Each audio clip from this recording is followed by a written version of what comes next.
Our own Natalie Candler sat down with Boston-based Hip-Hopera Zakia to talk about her illustrious career and the path of mixing hip-hop and opera. Her work focuses on marginalized communities and consistently pushes the boundaries of creativity, culture, and conversation. Today, we are so excited to be joined by Boston-based artist, vocal coach, and performer Zakia Sutton.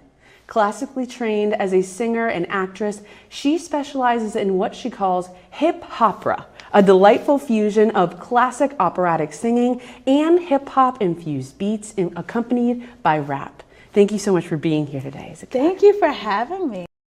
Hip-Hopera is a really cool fusion music genre that stands totally on its own. When I heard it for the first time, I was like, this is like nothing you've ever heard before.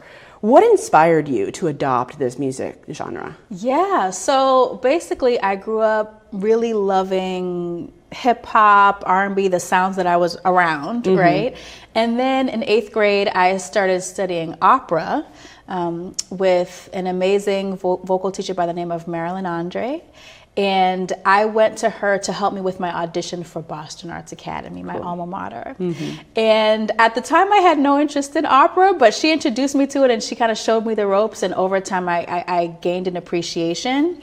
But initially I didn't exactly connect right away, so I started remixing a lot of the songs I was hearing on the radio operatically, just for fun, just playing around.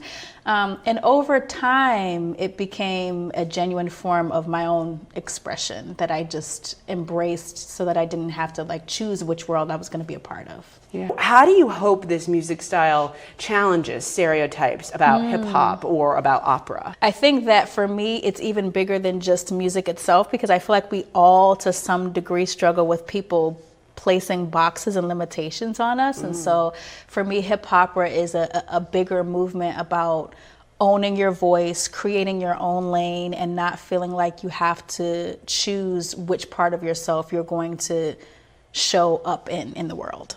Right. Yeah. It started off not really taking to opera. Yeah. But once you put your flavor on it. Yes. It had a different feeling, right? I was like, okay, this feels me now. This feels me. It feels you. It feels you when you perform, you know? Yeah. And I know you just came out with a new album. I did. Really exciting. In February, it's called African Import. You know, tell me a little bit about the creation of the album. Tell us about what you'll be performing today, too. Yes. So African Import has been a long time coming. And even though I do hip-hopera, I actually do a little of everything. And so this album is like dedicated to and inspired by different sounds of the Black diaspora. So there's reggae, there's hip hop, there's rap, there's salsa, there's like all these different sounds, and I really wanted it to show the various layers of my artistry. Totally. And so one of those songs, which is what I'll be performing today, is called The Pledge, and it is another hip-hopera piece.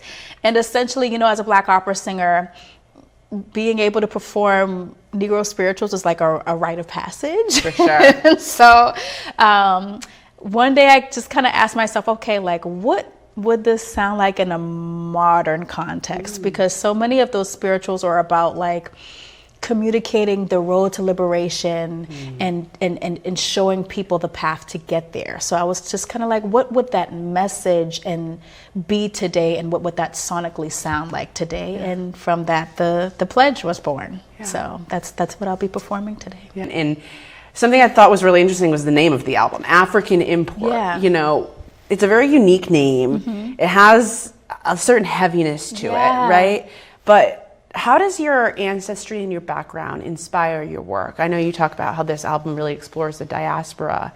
Tell me a little bit more about that. Yeah, I feel like we all bring ourselves into our work, intentionally or no. So it's something that's always going to be a part of what I'm doing. But I think for me, it's also just about reclamation, especially at a time such as this, where there's a lot of pressure for everyone to be the same and to have a homogenized country, if you will. I feel like in that case, it's even more important for people who have been intentionally minoritized. That's what my friend says instead of marginalized. I like that. For people who have been intentionally minoritized, it's important to be able to like take everything that's a part of both your past, present, and future and put it into your artistry, because I do really believe that the arts and artists create social norms. And Absolutely. we build empathy, we build healing. And so I do think we have a social responsibility to bring ourselves into our work in order to create a world that's truly representative of our beautiful diversity. Yeah, no, I couldn't agree more that artists absolutely can change entire societies. Yeah. View something, Yeah. you know? Can you tell our viewers where they can learn more about your work? Yes, so people can visit my website. I'm at www.zakiyaofficial.com. That's ZAKIYYAH official.com. I'm also on Instagram at Zakiya_official, TikTok, Zakiya_official. Pretty consistent all around the board, awesome. YouTube, all those good places. So. Well, thank you so much for coming in and sharing your artistry with us and your story as well. Thank you for having me.